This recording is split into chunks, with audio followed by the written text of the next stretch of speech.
السلام عليكم، اهلا بيكم على قناة وصفات نود. اليوم هنحضر فراخ كنتاكي الرهيبة، مقرمشة من بره ومستوية من جوه، حاجة كده جميلة من غير سلق. هنعملها بطريقة سهلة جدا ومكونات بسيطة في كل بيت، والطعم حكاية. الكمية موفرة جدا وارخص من المطاعم بكتير، بجد عمرك ما هتاكليها من بره تاني. نظافة وطعم رهيب. يلا نشوف الطريقة. بس لو أول مرة تشوفوني، أنا هند سليم ودي قناتي، متنسونيش في اللايك والاشتراك عشان يوصل لكم كل جديد. يلا بينا نقول بسم الله. عندي فرخة من كيلو لكيلو ونص، يعني ما تزوديش عن كيلو ونص عشان تبقى سهلة وتشرب التتبيلة بسرعة ويعني تستوي معايا بمنتهى السهولة. مش هنحتاج طبعا، احنا قلنا مش هنحتاج سلق ولا اي حاجة. ان شاء الله تعمليها زي ما هي كده، هتطلع معاكي مستوية من جوه وفي منتهى الجمال.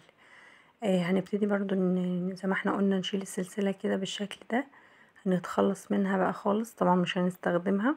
هتعينيها بقى تستخدميها في اي وقت مع اي فرخة تانية، تبتدي تعملي بيها شوربة او اي عظم انتي اخلتيه، يعني من اللحمة وكده عملتي مثلا بانيه او كده، هتبتدي تحطيها معاهم وتعملك شوربة، احلى شوربة.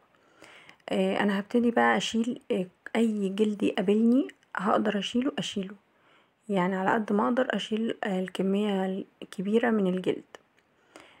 هقسم بقى الورك نصين، وطبعا الصدور كل واحدة برضو هقسمها 3، وهشيل برضو الأجنحة كده لوحدها بالشكل ده. الفرخة عندي هتتقسم على 12 قطعة، فبجد الكمية موفرة جدا وحلوة قوي. تمام كده بالشكل ده. الصدر برضو هو هقطعه ب3 قطع. بقولك عايزة تستخدمي السكينة برضو مفيش اي مشاكل، هتبقى على حسب ما انتي بتستسهلي. زي ما قلنا هنشيل اي جلد يقابلك شيليه. طبعا انا هكمل شيل الجلد في النقع بتاع الفرخة، لان طبعا هنضفها بقى من الدم وكل الحاجات اللي فيها دي. كده بوريكم انا قطعتها ل12 قطعة. قبل بقى ما هغسلها هبتدي امسك قطعة قطعة كده،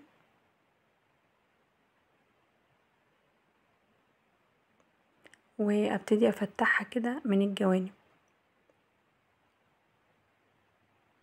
الخطوة دي مهمة جدا، ان انت هتفتحي القطع اللي انت عملتيها عشان برضو التتبيلة تخش جوه وتبقى سهلة قوي في التسوية. فهنخلص الكمية كلها تفتحيها بالشكل ده، بجد بتسهل علينا الفرخة تستوي وتبقى حلوة قوي. حاولي اعملي فتح كده.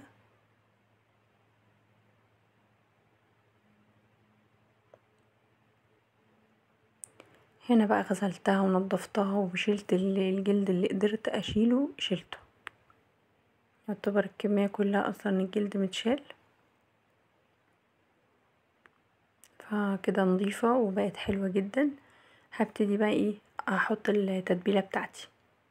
عندي كوبايتين من الحليب الرايب او علب زبادي، يعني عندك اهم حاجة تغطي الفراخ بالزبادي، حليب رايب زبادي زي ما تحبي. التوابل بقى عندي توم باودر، بصل باودر، كزبرة، بابريكا، فلفل اسود، ملح وجنزبيل. بجد بيديها طعم وريحة حلوة قوي. كل الزفارة بقى اللي في الفرخة اصلا ما بتبقاش باينة. فطبعا بقى التتبيلة دي انا هسيب الفراخ فيها ليلة كاملة، لازم تبات الفراخ في التتبيلة ديت على الاقل 6 ساعات. كل ما هتقعد اكتر كل ما هيطلع معاكي الفراخ تحفة. كده بقى خلصناها طلعتها من التلاجة وقعدت بقى يوم كامل. ابتدي بقى اضيف اظبط بقى الخلطة بتاعتي. خلطة التغليف عندي حوالي 3 كوبايات من الدقيق، عليهم معلقتين من النشا،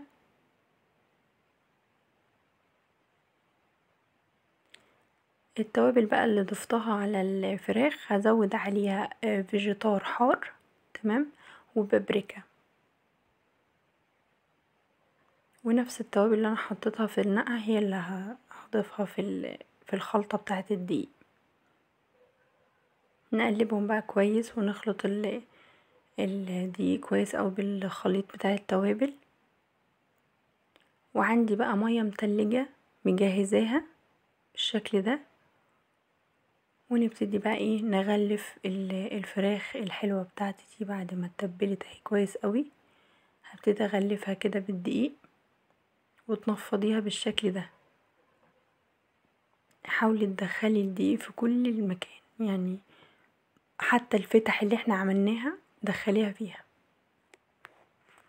بعدها هنقوم حاطينها في المية المتلجة ونرجع تاني نحطها في الدقيق بالشكل ده.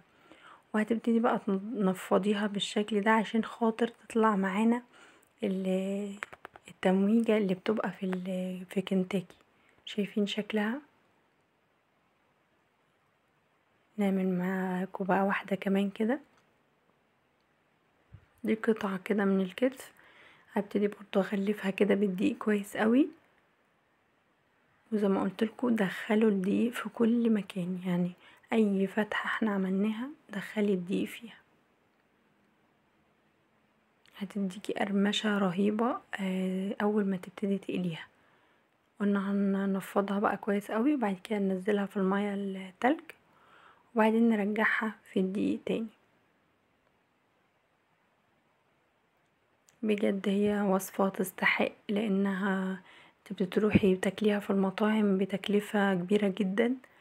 اعمليها في البيت وبنظافة انتي ضمناها، وكمية بقى وفيرة، يعني هتاكلوا براحتكم، فاوفر بكتير وبجد هتعجبكم جدا. كده خلصنا الكمية كلها بالشكل ده.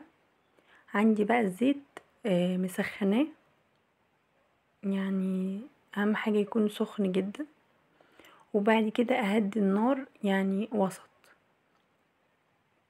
اول ما انزل قطع الفراخ تكون النار يعني متوسطة مش عالية قوي.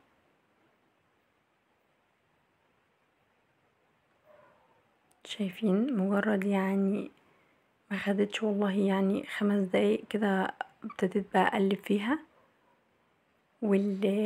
واللون بتاعها هيطلع رهيب. طول ما انتي بقى يعني واقفة جنبها كده تفضلي تقلبي فيها. هي اصلا باينة جدا ان القرمشة بتاعتها، شايفين اصلا متماسكة والواحد بيقلبها بجد حلوة قوي. من غير اي حاجة كده باينة القرمشة.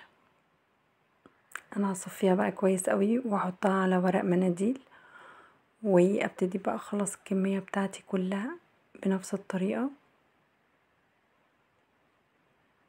شايفين جمالها؟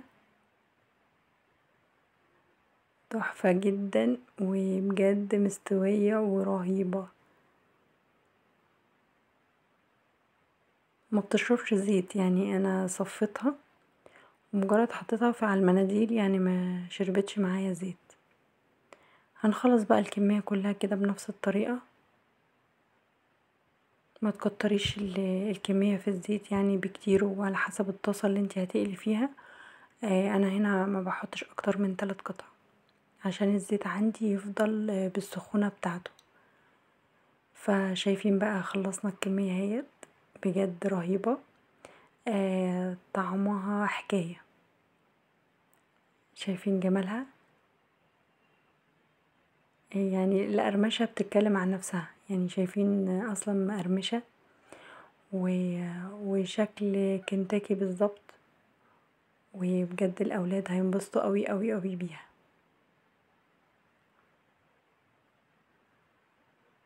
بتمنى بجد تجربيها على طريقتي، ان شاء الله هتعجبكم جدا وهتعملوها معايا بكل سهولة.